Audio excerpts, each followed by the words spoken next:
والشهداء والصالحين وحسن أولئك رفيقا. صدق الله العظيم.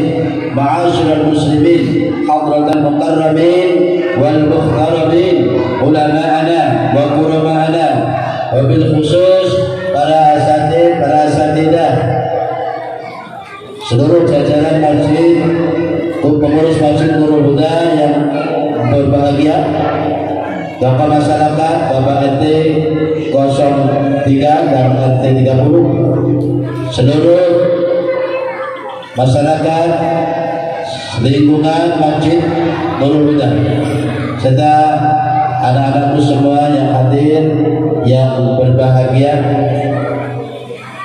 Pertama dan yang paling utama, kita patut bersyukur kehadiran Allah Subhanahu wa ta'ala. Manakala malam ini Allah kasih izin kita untuk berkumpul bermuajahah dalam majlis dan halaqah yang barakah ini, guna kita bersama-sama mengungkapkan rasa syukur yang mendalam atas diutuskannya Nabi kita, junjungan kita, tauladan kita Muhammad sallallahu alaihi wasallam, yang malam ini kita peringati hari kelahiran beliau.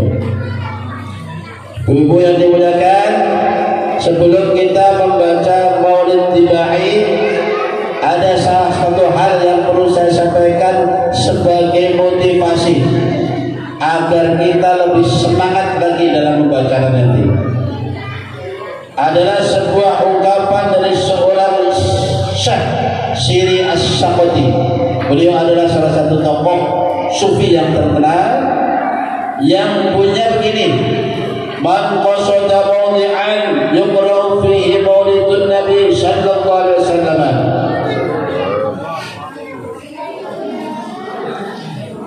faqad qasada rawdatan min riyadil jannah. Artinya, barang siapa yang menuju sebuah tempat di mana tempat itu dibacakan maulid Nabi, maka sungguh dia telah menuju kepada suatu taman dari taman-taman surga. Artinya, tidak ada orang melakukan itu kecuali karena cinta kepada Rasulullah SAW. Alhamdulillah Bapak Ibu, dari rumah menuju masjid tidak ada lain tujuan kecuali kita merayakan peringatan Maulid atau hari kelahiran beliau di malam ini. Ini menunjukkan kita cinta kepada junjungan kita Nabi besar Muhammad sallallahu alaihi wasallam. Baik, kemudian saya tahu sejak pagi tadi ibu-ibu tentu sudah sibuk memasak, mempersiapkan diri dengan segala sesuatunya sampai terwujudnya acara seperti ini. Jangan heran, jangan khawatir Bapak Ibu. Jerih payah ibu, tetesan keringat ibu akan dihargai oleh Allah Subhanahu wa ta'ala. Ini sebagai ungkapan pula dari seorang syekh yang terkemuka, yaitu Imam Ma'ruf Al-Karfi.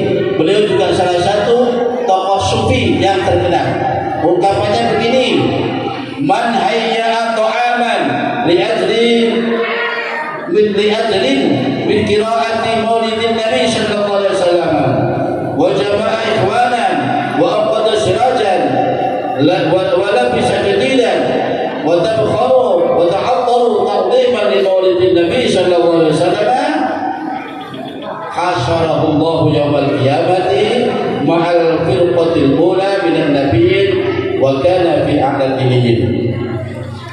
Barang siapa yang sengaja menyediakan makanan, kata itu mulai ada sing mulung koyo gak kumpulan. Soalnya bicara terdapat cocok. Barang siapa menyediakan makanan, lalu dia undang saudara-saudaranya, tetangga-tetangganya, hanya maksud adalah untuk memuliakan peringatan Nabi besar Muhammad sallallahu alaihi wasallam, untuk maulidan. Ibu-ibu yang dari pagi masak, sampai sore menyediakan makanan guna untuk mengagunkan peringatan seperti ini. Insya Allah cerita yang ibu dihargai Allah, bahwasanya besok Allah akan kumpulkan di akhirat bersama kelompok yang pertama, kloter pertama, yaitu para nabi, para syuhada, para siddiqin. Amin Allahumma amin. Inilah, tidak ada satupun jeripaya yang hubungannya kalau menghormati nabi yang sia-sia, tidak ada. Semuanya ada harganya. Bahkan barang siapa yang mensedekahkan, menginfakkan hartanya meskipun sedirham, ya, maka bagaikan ia bersedekah seberat gunung Uhud dari emas. Berapa? Gunung Uhud dari emas, untuk memuliakan Nabi Muhammad SAW. Maka alhamdulillah malam ini kita diizinkan Allah untuk memperingati ini. Meskipun sifatnya sederhana, namun tidak sedikit pun mengurangi rasa takdir dan ikraman kita kepada junjungan kita Nabi Muhammad SAW. Bapak Ibu yang dimuliakan Allah Subhanahu wa taala, seringkali kita memperingati Maulid, bahkan setiap tahun, ya, setiap kali menghadiri Maulid Nabi, kebanyakan temanya mari kita tauladani junjungan kita Nabi Muhammad SAW. Marilah kita ikuti sunnah-sunnah beliau. Marilah kita meningkatkan rasa cinta kita. Kan selalu begitu. Setiap tahun saja begitu. Kenapa justru Nabi yang suruh menjadi contoh? Siapa yang menyuruh contoh Nabi? Karena Nabi itu juga manusia, Pak Bu. Kalau ada orang yang menyuruh kambing contoh ayam, itu tentunya yang nyuruh pada punya pikiran. Artinya tidak selevel. Masuk kambing suruh nyontoh ayam. Nah, kita disuruh nyontoh kanjeng Nabi karena Nabi juga seorang manusia. Kita kan keringatan toh, menungso yang keringatan toh. Nabi juga keringatan, tapi keringat Nabi wangi, Pak. Beda kalau keringat kita. Keringatmu gimana? Gak usah dikipasin begini, kencok. Ya. Nabi juga tidur, kita juga tidur. Ya toh, namanya manusia. Tapi nih tidurnya Nabi cuma sedikit, bedanya kita sedikit-sedikit tidur. Nabi manusia, kita juga manusia. Kita makan, Nabi juga makan. Cuma makannya Nabi sedikit, kita sedikit-sedikit makan. Bedanya di situ aja. Ya toh? Kalau manusia sudah mencontoh manusia, itulah normal. Karena Nabi adalah seorang pilihan yang memang disetting oleh Allah untuk menjadi seorang pilihan, seorang yang patut dicontoh. Karena Nabi adalah sebagai simbol kebenaran, simbol akhlakul karimah. Ini Nabi. Ya. Nah, makanya kita suruh contoh kan Nabi. Contoh dalam hal apa? Dalam segala hal. Dalam segala aspek kehidupan. Lengkap, sempurna Nabi mencontoh. Ya, gak usah bingung. Pak Ustaz, saya sebagai pedagang, Nabi sejak 9 tahun sudah berdagang, Pak. Pak Ustaz, saya sebagai ekonom, ya, Nabi itu dari sejak kecil sudah diulang dagang. Saya sebagai panglima, Nabi juga memimpin perang. Ya, apa mana? Saya seorang guru, Pak. Nabi juga mengajar, muridnya hebat-hebat namanya sahabat. Jadi apa sudah? Ayo, segala hal contoh Nabi. Bahkan apa saja yang menyelisihi Nabi pasti tidak benar. Pasti tidak benar. Sekalipun itu ngaku Islam, nek kirane gak sesuai dengan tuntunan Nabi, berarti salah. Ajaran apa wes? Kalau tidak sesuai dengan tuntunan Nabi, berarti salah. Karena Nabi sentral kebenaran. Ya, Bu, niki kita mau baca maulid.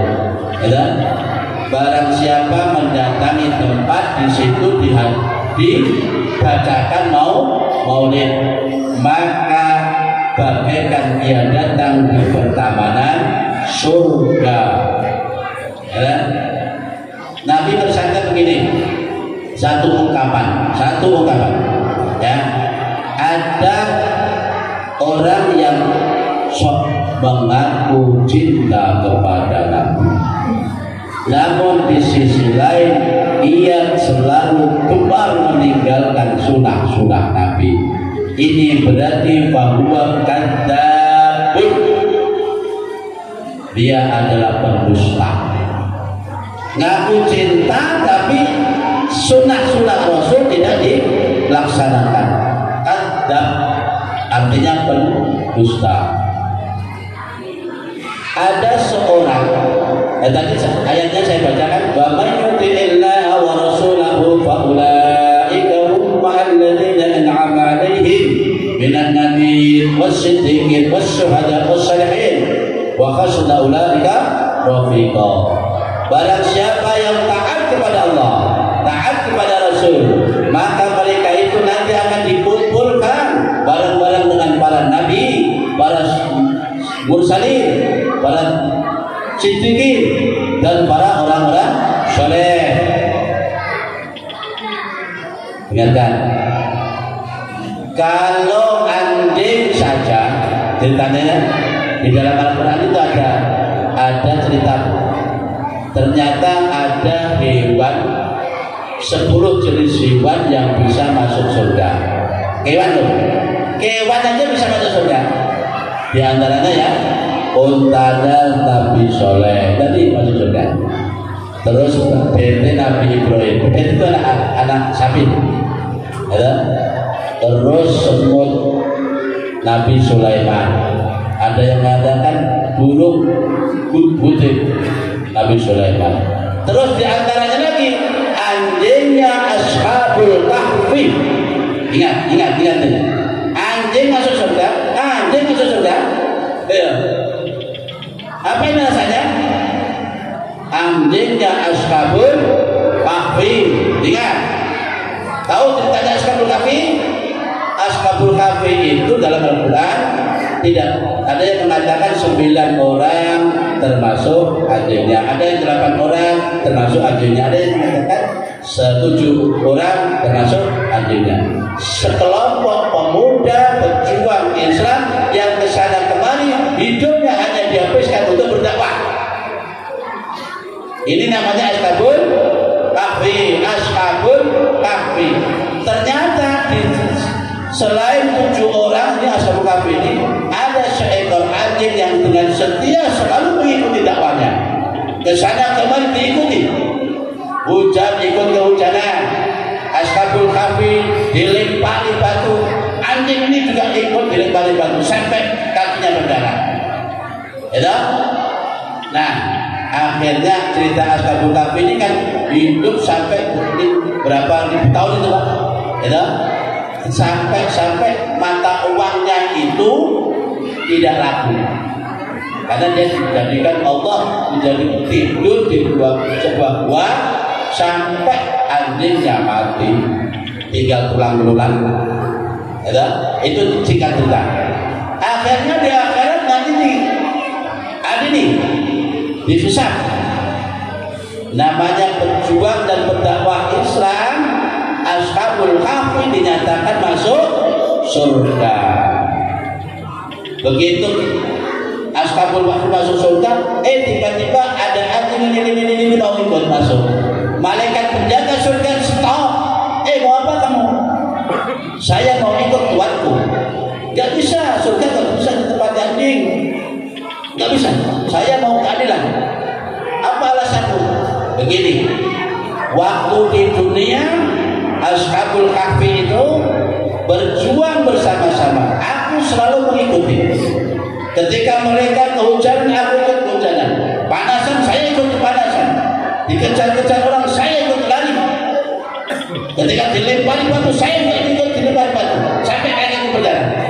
Jadi Giliran mereka masuk Islam, masuk surga, kenapa saya nggak boleh masuk surga? Sungguh gak adil. Akhirnya Allah kasih izin anjing bisa masuk surga. Lantaran apa? Lantaran mengikuti ulama. Logikanya Bapak Ibu, kalau seekor anjing saja taat pada ulama masuk surga, apalagi kita manusia, makhluk Allah yang mulia. Kalau kita asal mau taat kepada ulama, taat kepada Nabi, maka insya Allah masuk surga. Nabi bersabda, "Man ahabbani kana ma'i fil jannah." Barang siapa yang mengaku mencintaiku, maka besok bersama-sama aku di surga.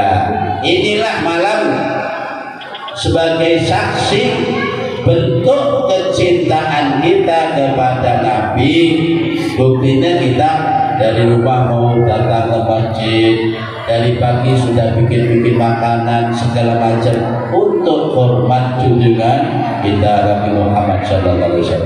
Baiklah Bapak Ibu yang dimuliakan, untuk lebih sempurnanya majlis maulid ini rasanya kurang lengkap, kurang sempurna jika kita tidak membacakan maulid. Kali ini kita bersama-sama ikuti pembacaan maulid At-Tibai.